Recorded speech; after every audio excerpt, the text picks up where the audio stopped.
Today, we are exploring Swara Yoga, the science of breath, rhythm, and consciousness. We're taking a pretty complex ancient idea and breaking it down into clear, usable insights. We're actually embarking on a really fascinating journey into something you are doing right this very second: breathing. It's not just a biological necessity, it's a hitting map to human consciousness. If I ask you, what is breathing? Your mind probably jumps straight to high school biology, right? Modern science usually defines breathing as this purely physiological thing. Oxygen goes in, carbon dioxide comes out. But what if there's a much bigger picture here? According to the ancient sages of India, breathing is way more than just respiratory plumbing. They realized that every single breath carries vital information. It literally reflects the condition of your body, the buzz of your mind, the state of your nervous system, and even the subtle movements of your consciousness. It's never just random. Actually, don't just take my word for it. Let's test this out right now. I want you to take a quick second and observe your own breathing. Seriously, go ahead. Physically close one nostril and breathe in through the other. Okay, now switch sides. Close the other nostril and breathe again. Do you notice something a little surprising? The airflow isn't equal. Unless you happen to be fighting off a cold today, one nostril usually lets way more air pass through than the other. This totally asymmetrical nature of your breath is something ancient yogis picked up on thousands of years ago. And as we'll see, it is a dynamic rhythm that basically dictates how you function all day long. Section 1, Beyond Normal Breathing, the hidden intelligence in every breath. So the discipline we're looking at is called Swara Yoga. The term itself comes from two Sanskrit roots. Swara translates to the sound of one's own breath, and yoga means union. So on a surface level, it's the science of attaining harmony through the observation and regulation of the breath. But in classical literature, swara isn't just about moving air in and out. It's talking about the energetic flow that comes with that respiration. Ancient yogis used this to figure out how natural and cosmic cycles influence the body.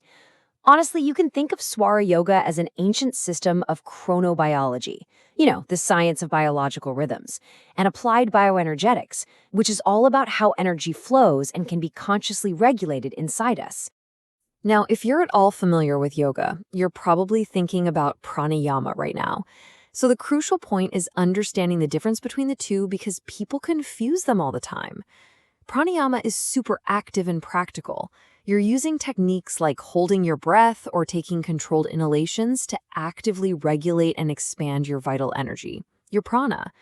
Swara Yoga, on the other hand, is fundamentally observational and diagnostic. Instead of just jumping in and trying to control your breath, you study it first. You ask yourself, hey, which nostril is dominant right now? How is this specific breath influencing my current mood?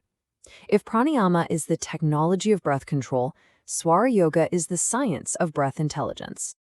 This heavy focus on observation is deeply rooted in the tantric tradition, specifically in a classical text called the Shiva Swarodaya. This text, which is framed as this big dialogue between Lord Shiva and Goddess Parvati, makes it clear that before you try to change anything about yourself, you have to follow a really precise 4-step path. First, you practice observation. Over time, that observation naturally develops into awareness. Then, that awareness blossoms into real understanding. And finally, that understanding leads to mastery. You literally learn to consciously regulate your own energy just by understanding your respiratory rhythms. Section 2. The Ancient Energy Pathways, Mapping the Nasal Cycle. Remember that little physical exercise we did a minute ago, where one nostril was more open than the other? Well, modern physiology actually calls this the nasal cycle. It turns out your breathing naturally alternates between the left and right nostrils, and this cycle usually lasts anywhere from 60 to 90 minutes. It just happens completely automatically, all day long. And what's wild is that, according to Swara Yoga, this 60 to 90-minute shifting rhythm directly influences your brain activity, your hormones, your emotional state, and even your cognitive performance. And this brilliantly illustrates exactly how ancient yogis mapped the body's energy long before modern science. To explain how this all works, Swara Yoga lays out three primary energetic channels, which they call Nadis. First up is Ida, the lunar channel. This one activates when your left nostril is dominant. Scientifically, this kicks off your parasympathetic nervous system. That's your rest and digest mode. Psychologically, it's tied to creativity, relaxation, and looking inward. Next is Pingala, the solar channel on the right side. This maps perfectly to the sympathetic nervous system, your classic fight-or-flight response. When the right nostril takes over, your heart rate bumps up, logical thinking kicks in, and you are primed for extroversion and taking action. Finally, you have Sushumna, the central channel. This is when both nostrils flow equally, bringing you into the state of ultimate balance and really deep, stable awareness. I actually want to pause and focus on that third channel, Sushumna, for just a second, because it represents this incredible, tiny window of opportunity. The shift from one dominant nostril to the other doesn't just flip like a switch. There is a very brief period where both nostrils flow equally. And this transitional phase usually only lasts between 1 to 4 minutes. In Swara Yoga, this state is called Shunya Swara, or the void breath. During these precious few minutes, mental chatter drops off, physical restlessness fades away, and your concentration gets incredibly deep. Ancient yogis saw this brief interval as a powerful doorway to higher states of awareness, which makes it absolutely the perfect time to meditate. Section 3. Validating the science. When ancient observation meets modern chronobiology. Now, what is really interesting here is how closely today's research backs up these ancient texts. Modern chronobiology completely recognizes ultradian rhythms, which are basically biological cycles that happen multiple times a day, and that perfectly describes our automatic alternating nasal cycle.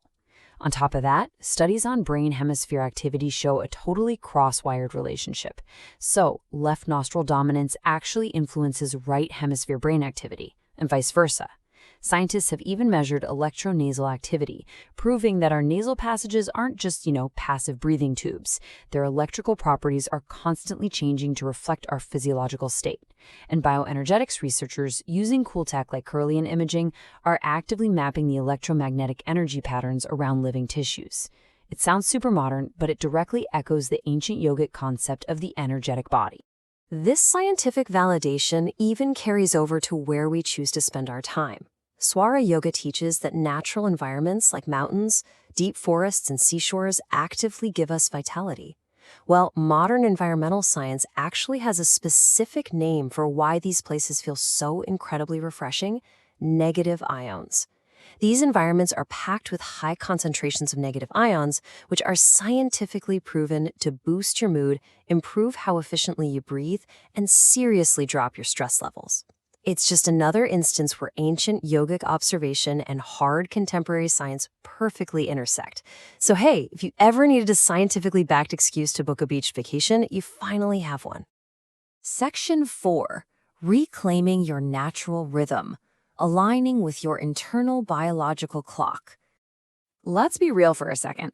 We live in a world that is pretty much plagued by chronic stress, mental exhaustion, terrible sleep, and anxiety. For all of our amazing technological progress, we've kind of become completely disconnected from our own biological rhythms. But there is a beautifully simple fix embedded right in this practice.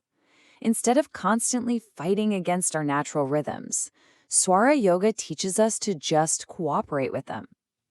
By simply paying attention to whether your right or left nostril is dominant at any given moment, you can tap directly into an internal clock. It's a clock that literally tells you exactly when it's best to push hard and work, when to step back and rest, when to analyze data, and when to be creative. Your breath is just so much more than air. It's a real-time messenger that reflects your physical condition and reveals exactly what's going on in your mind. As we wrap up this explainer, I want to leave you with one final thought to carry into the rest of your day. How will you align with your internal rhythm today? The very next time you sit down to solve a tough problem or even just lie down to go to sleep, take one single second to notice which nostril is dominant. you might just find that your body has been trying to guide you this whole time. Thanks so much for learning with us, and keep exploring.